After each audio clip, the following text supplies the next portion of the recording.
And the fourth and the final case for today is when we deal with two independent samples that are not normally distributed. So the question is the same, so we want to compare mean values, but we cannot assume the distribution is normal. And the assumption that is to be made here is an assumption that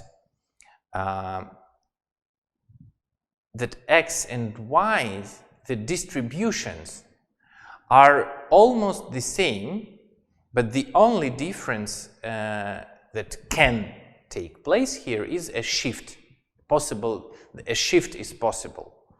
So if the CDF of x's is f of x, then the CDF of y's is f of x plus theta, where the theta is the shift.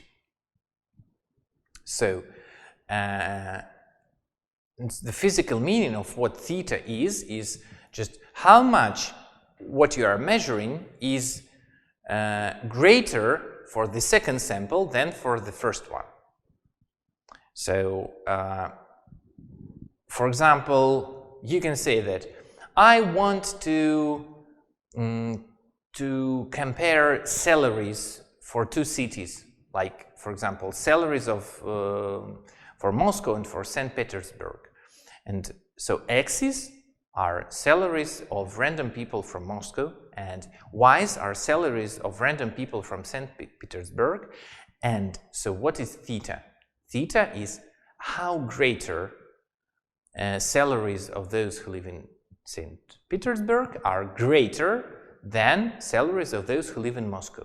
And so if your hypothesis is that salaries in Moscow are higher, then theta is a negative number, actually.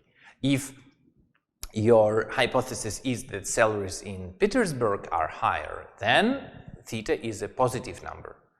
If your hypothesis is that there is no difference, that average salary is the same for these two cities, then so theta is 0. So here you test a hypothesis on theta. So theta is equal to 0 or greater or less or not equal. The test we are using for this case has several names. Sometimes it is called Mann-Whitney-Wilcoxon test, sometimes it is called Mann-Whitney test, sometimes it is called U-test, sometimes it is called Wilcoxon-U test, and so on. So it has different names, but probably the most common one is this one, Mann-Whitney-Wilcoxon, so that mentions all three mathematicians that just took part in this research that lead to this way of testing of a hypothesis. So here we unite two samples. So x's and y's are united into one sample of the size of m plus n, and this sample is ringed. So elements of the united sample are sorted in ascending order and numbered. So we find ranks of the elements of this sample. And then we will be interested in ranks of y's, in ranks of just y. So Ri is rank of yi in the united sample. So then we need to find a test statistic, and so the first step is to add these ranks. So W, the test statistic, is sum of ranks, sum of Ri's, sum of ranks of the elements of the second sample, sum of ranks of y's. And then this W, random variable W, is standardized. So there is a formula for the expected value, there is a formula for the variance, and finally we find W tilde that is W minus E of W divided by the square root of the variance. So the standard procedure of standardization. And after this, we can state that under null hypothesis, W tilde follows follows standard normal distribution. So the test statistic is W tilde and the distribution is standard normal. So let me explain a little bit, so just why this statistic really shows us which of the two hypotheses is more likely to be true. So let us say that I mark all observations I have on the numerical axis, and red points are x's and blue points are y's.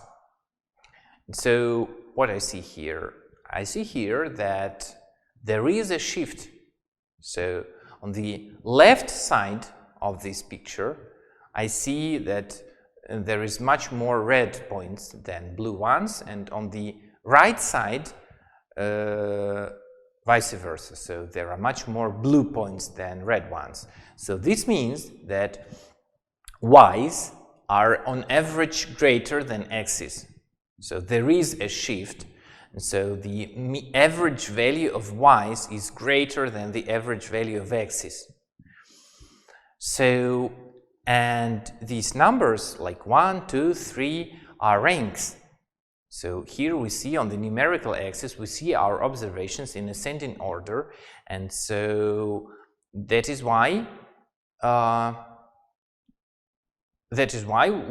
we can see that if x's are on average less than y's, then ranks of x's are usually small ones and ranks of y's are usually big ones. So most of x's has small ranks and most of y's have big ranks.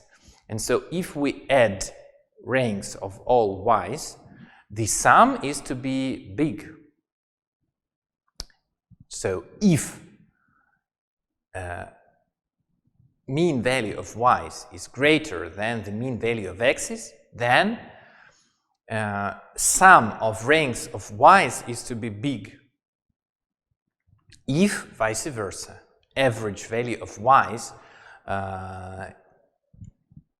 if it is less than average value of x's, so this would be the situation when most blue points are on the left side of this picture.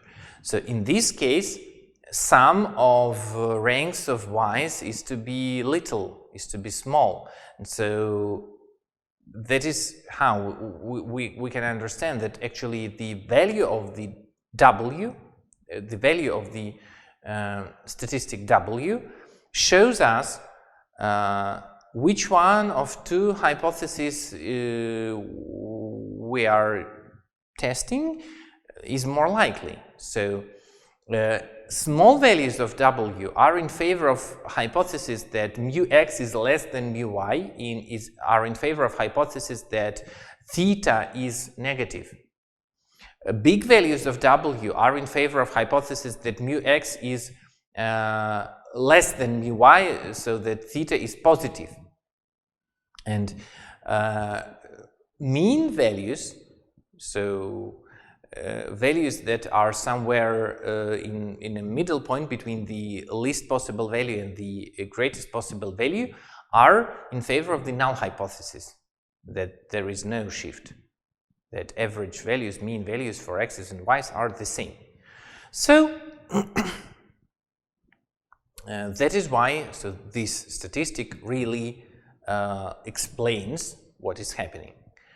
And so then we do the same. So then we say that the critical and acceptance regions depends on the hypothesis, on the alternative hypothesis, and then we say that the p-value can be found according to the standard formulas.